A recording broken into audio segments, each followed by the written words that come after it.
Howdy Slitters. I'm sure when this video popped up in your video feed, you automatically thought, Rachel, that's gonna be the most boring video to ever be recorded, but you clicked on it anyway because you love me. But oh no, friends, today's not a traditional what I got for Christmas haul. I don't know what it was or is, but for some reason this Christmas I got an awful lot of socks. Not just regular old boring feet sweaters, but fun socks. And it got me thinking, when I pick out a pair of socks every day, it's not necessarily an exciting process. But now I'm realizing that with all these funky pairs of socks, I need to be more selective with what I pick out each day, because the daily sock choice is gonna determine or maybe reflect whatever mood I'm in that day. Without further ado, I give you a comprehensive guide of the socks I got for Christmas. The first socks are this beautiful mauvey pink pair with the classic phrase, "Go away, I'm introverting." Nice geometric background. This includes icons of delightfully introverted things like cats and houseplants and a laptop that's actually plugged into a charger. I applaud this company's attention to detail. But a medium thickness, so best for the spring and fall transitions, but you probably could pair them with a pair of tights for in the wintertime. Best to change into when you have friends over who won't leave, and you have to subliminally give them messages like yawning really loudly and saying, "Oh, wow, that movie was good, but it's sure late, and I have to be up early tomorrow." These socks subliminally tell everybody in the general vicinity that you would rather let your clothing do the talking instead of, actually communicating. They can be a fun pop of color against an all-black outfit, like you most likely prefer. If anybody tries to strike up a conversation about your fun, funky socks, you can lift up your pant leg to expose the true message on this sock,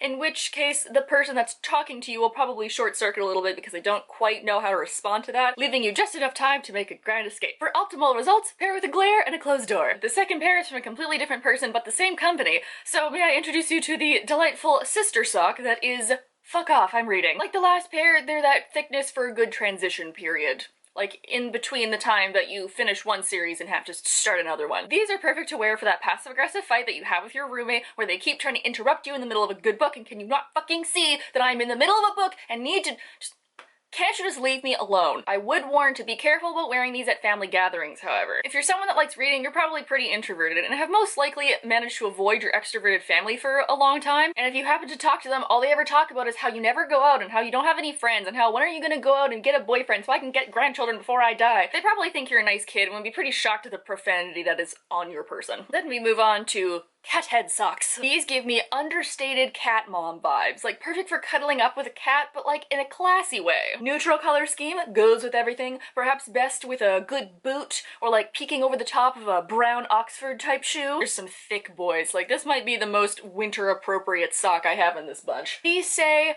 I wear vintage designer trench coats and spend way too much on tea. If you do wear these around friends, they most likely won't comment on them right away, but eventually someone will notice and everybody in the group will give that kind of stand of approval. And not to be outdone, we then have Christmas tree cat socks. These socks say, I'm ready to fuck shit up. These socks you can subtly advertise your chaotic evil alignment. These are the perfect distraction to other cat people so that you and your cat-loving partner can go and steal their cats until you become the most infamous cat-stealing, cat-loving duo in the city or suburb in which you're from. Unfortunately, these socks are only applicable to wear in the winter and holiday months. Although if you wear them outside the winter holiday season, the general combination of cats and Christmas may confuse feline lovers long enough for you to at least pet the cat. Lastly, in the cat sock category, we have black cat book socks. These are the perfect pair of cat socks. They measure 3 inches above the ankle, which on someone tall like me is the perfect height to cover that jean to shoe patch of skin that always gets cold because I'm tall and all jeans are like 2 inches too short on me. They're sleek, chic, and has a medium thickness that transitions between seasons perfectly. The black background adds to my void aesthetic very nicely, and the cats on them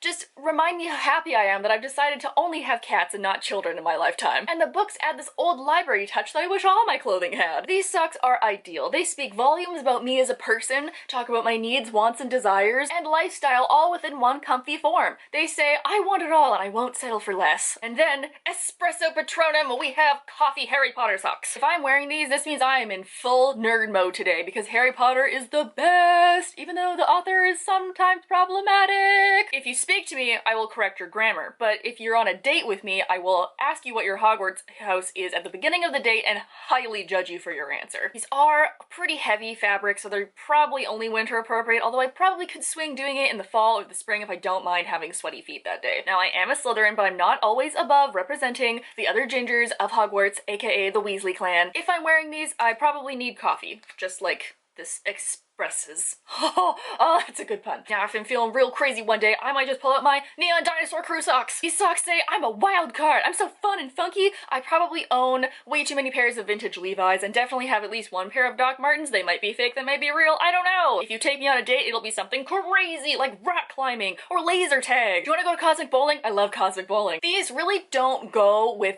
anything in my wardrobe because neon and redheads don't mix. These are like a fun secret of a sock, you know, and they're very, very thick, so they're best paired under leggings or like long, wide leg pants in the winter time. So they're perfect for staying warm and subtly advertising my love for dinosaurs if I decide to pull my pant leg up that day. I'm wearing these. It is 100% acceptable to ask me about dinosaurs, but do be warned that I will give you a dino fact almost immediately. And lastly, the creme de la creme of this sock haul are my Grishaverse 6 of Crows socks. These socks pair perfectly with any fashion circumstance I could possibly think of. Grocery shopping, jeans, t-shirt, 6 of Crows. Going to work, dress pants, blouse, 6 of Crows. On a date, black dress, red lip, 6 of Crows. The only acceptable time to speak to me in public is to ask me what these socks are or to also fangirl about 6 of Crows. Look, there's one symbol for every one of the characters. We have the full Grishaverse symbol, and then we have the raven for Kaz, and then we have the knife for Inej, and there's the gun for Jesper, and the bomb for Waylon, and there's a heart. I don't really know what that, maybe it's Nina because she's a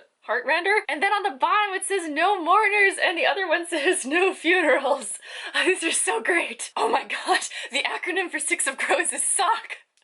It was meant to be. This is perfect. So there you have it, friends, a comprehensible guide of all the socks I got for Christmas. So now you know when I'm wearing each of these socks how I'm gonna feel that day and how I might respond. Am I gonna ask you your Hogwarts house? Am I gonna fangirl? Do I want to be left alone and will glare at you until you slowly walk away in silence? The last option is the most likely, but I mean, depending on what socks I'm wearing, we never know. Is this video ridiculous? Yes. Did I get way too sweaty filming this video? Yes. If you want to get any of these socks yourself, good luck. You'll have to find them online because I have no idea where people got them for me. Just snowed very heavily in Vancouver, and as you can probably tell over here, the light coming in is just like pure white.